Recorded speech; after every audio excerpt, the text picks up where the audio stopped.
I'm talking about.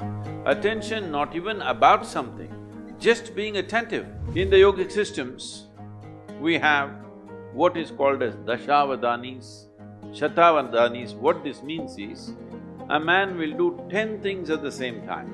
Now, when you don't miss a thing, everybody thinks you're some kind of a superhuman being. We can give you very dynamic processes through which you can scale up your attention to a higher and higher level.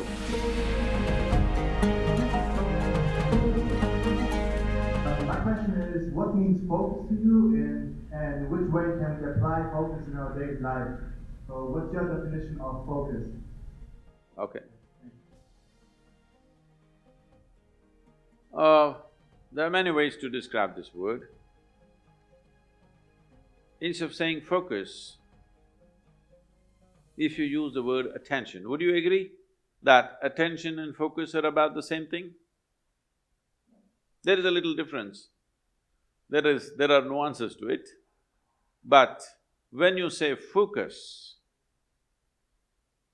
it's just like focusing a light on something means only a focus is always a spot. Attention can be much more widespread. See, right now, if you have clear vision, I'm having problems seeing the young man because you kept him in darkness there in the hall. But if the hall was well lit, I don't have to focus myself to see the people who are sitting here. I just need attention. If I'm attentive, I will see all the people here the way they are. But now I get interested in this one young man, then I need focus.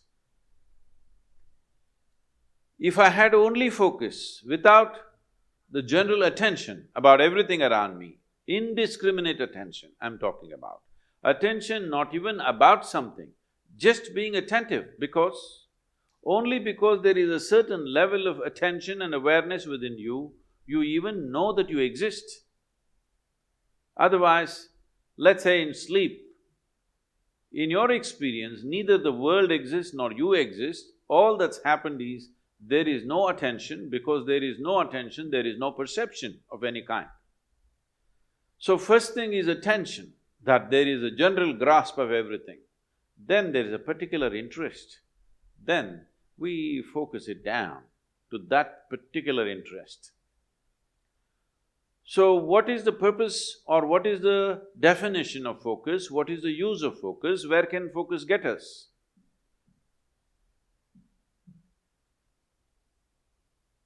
We are focusing on something only because our attention is not keen enough.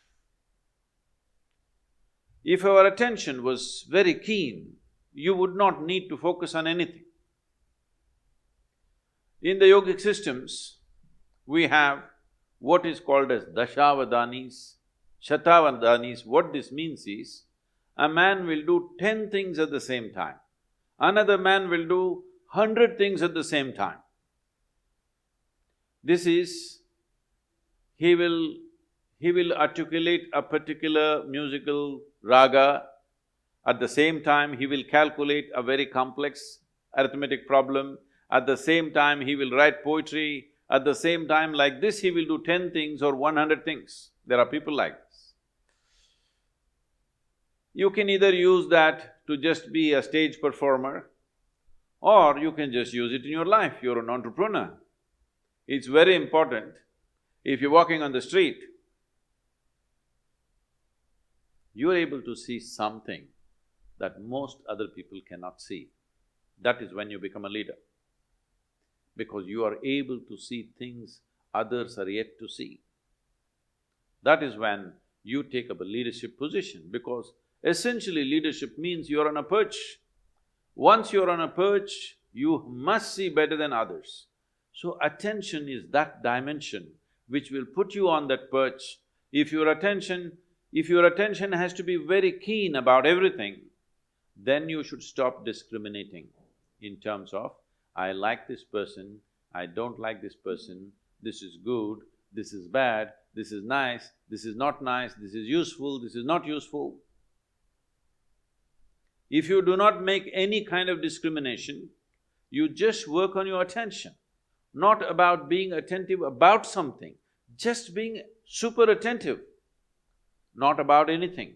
See, right now if you increase the voltage in this hall where you're sitting, when light comes on, light is not thinking in terms of whom should I focus on. When light comes on, everything that is there in that room will be seen. This is important. This is a very important aspect of yogic process is that we go on working on our attention, that we keep on keying up our attention to a higher and higher level, a higher and higher voltage and intensity. Now, we don't encourage focus because focus means consolidate all that attention and put it on one person. Suppose you invested your entire focus on one spot and you found nothing worthwhile in that spot, what will you do at the end of your life? This is what is happening to most lives. Now, you just work on making your attention itself so keen that even if somebody focuses on something, they won't be that keen. If your attention is that keen, you won't miss a thing in this universe. Now, when you don't miss a thing, everybody thinks you're some kind of a superhuman being. No, this is not about being superhuman. This is about realizing being human itself is super.